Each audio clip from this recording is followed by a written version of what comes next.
Nalo daw yung Gilas sa closed door tune-up game nila against Jordan, 75-61.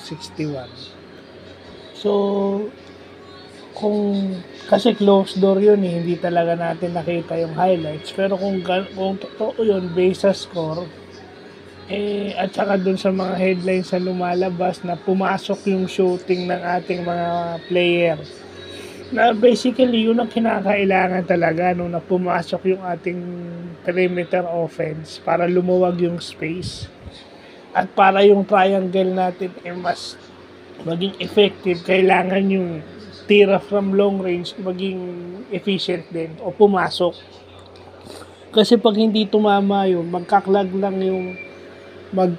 lang yung lane for the big guys like Edu and si Junmar, kahit kay Japet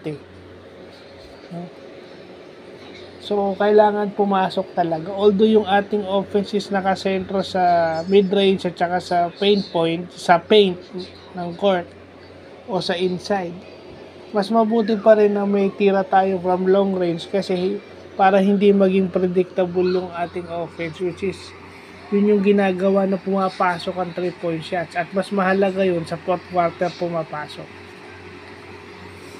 Although 75-61 medyo manageable yung lamang ng Gilas, pero ang importante doon nanalo. Kasi hindi natin alam yung mga kalaban natin except for Chinese Taipei, yung Iran at saka yung isa pa is hindi natin kabisado kung anong composition ng roster nun. At saka syempre itong Chinese Taipei na kahit na laging nakakalaban ng Pilipinas, alam naman natin pag pumasok ang tira nito sa labas, mahirap din itong talunin. Saka yung depensa talaga ng team, kailangan kumagat, magkaroon ng ngipin yung depensa, yun ang importante. So sana sa August 6, 2:00 ng madaling araw, sana magawa ng team yung goal nila na manalo sa unang game. I mean, yun lang naman ang importante, but I'm happy.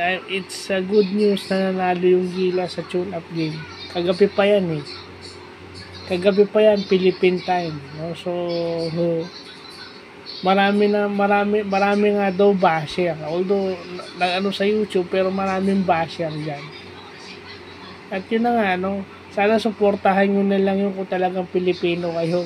Wag na kayong umastang magaling, maraming alam sa basketball, ngayon hindi naman kayo naglalaro talaga.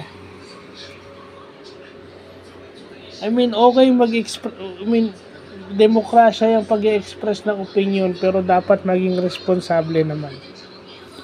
So, yun lang po.